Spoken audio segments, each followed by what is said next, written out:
Hello everyone, this is Madan. How are you all doing?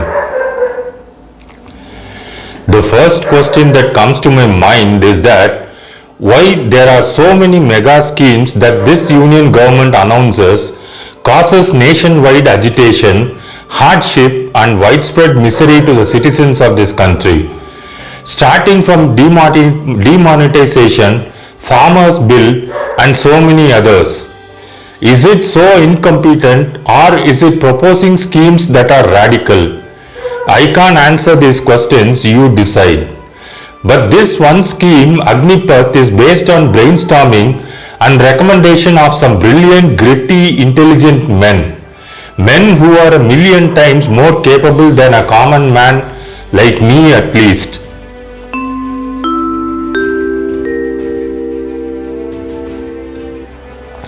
They are the heads of Army, Navy and Air Force. I am publishing this video based on inputs from multiple reputed sources, including ex-military high-ranking officials.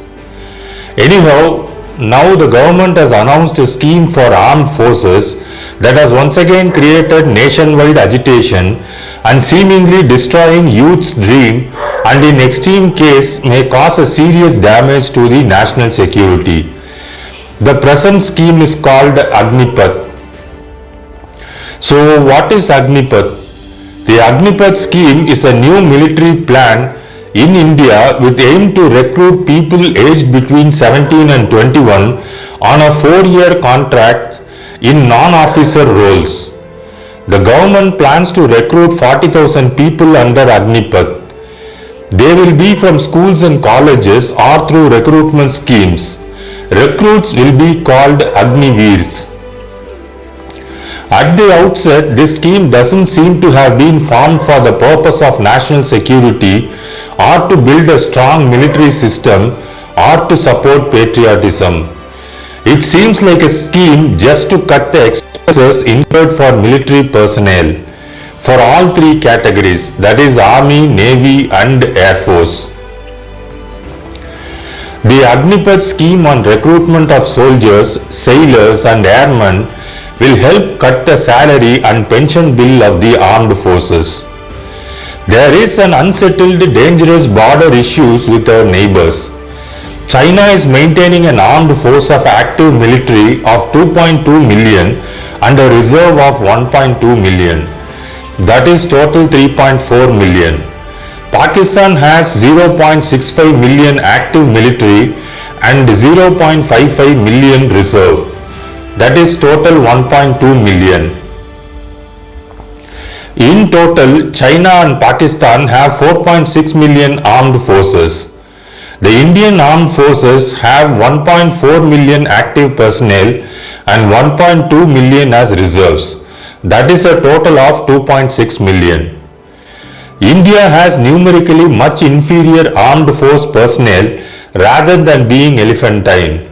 The numerically inferior Indian armed forces operating in the treacherous terrain in high mountains require high quality and highly trained and motivated soldiers to meet the collusive threat from China and Pakistan to safeguard our national security. Will the fancily termed Agniveers be able to meet this challenge? The Agniveers will be recruited for a term of 4 years, including 6 months of training. They will be paid a salary of 30,000 rupees to 40,000 a month. From that, 30% will be deducted and government will give equal contribution to them. An Agniveer will be discharged with a check for 11 lakh rupees. But consider this. Out of 11 lakhs, 50% will be the Agniveers' own contribution. After deductions, the monthly salary paid to an Agniveer will be less than that of a peon in the government. Only 25% of the Agniveers will be absorbed as regular soldiers. There is no assurance of continuation of service in the military forces. There is no assurance as to availability of a job in civilian job market. So with these terms of service conditions, any eligible person will first compete for a job in the civil government, police and paramilitary forces. There he gets an assured service till the age of 60 years. So his first priority will be in those departments, and only after that will he consider joining military services. The worst and dangerous first casualty will be the quality of human resource coming to the armed forces. The present practice in armed forces is that there is a year or more of basic training.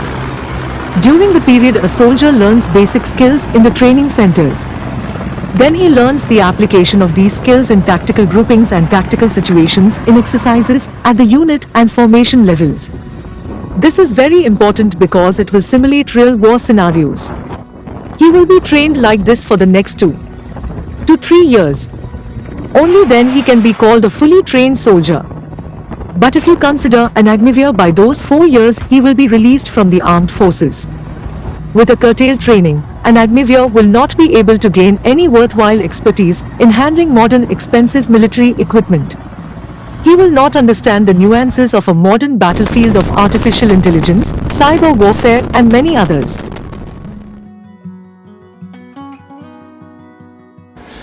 Then there is the most important psychological factor, the honor, valor and heritage of armed forces.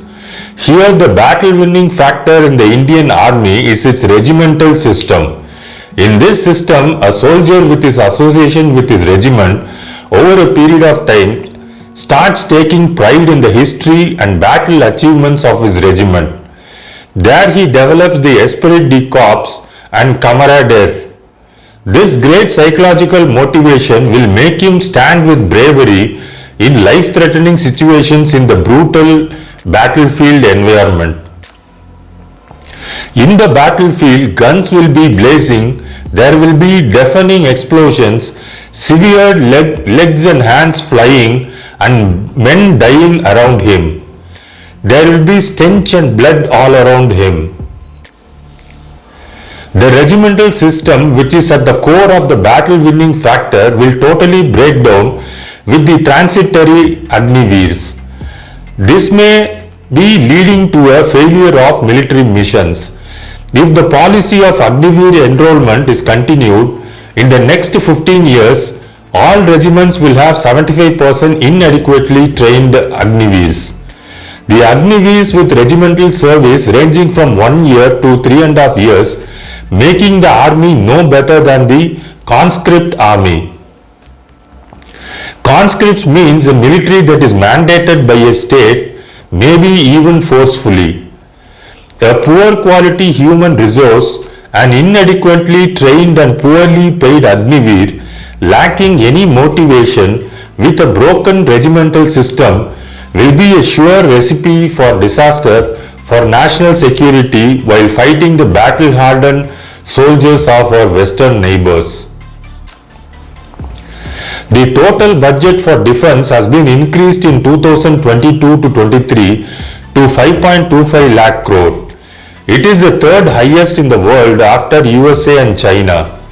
In the year 2021, the defense budget of India was 76.6 billion US dollars.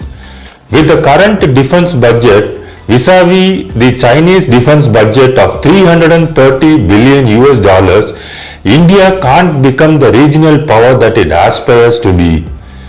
India's defense budget has been hovering at around 2% as a percentage of GDP. But given the state of the economy and the conflicting requirements of development, this is unlikely to change soon.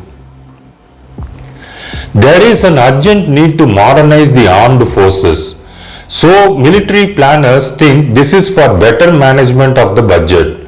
So it will reduce pension and salary bills, which account for nearly 50% of the defense budget. This may have been an essential feature for this defense reform.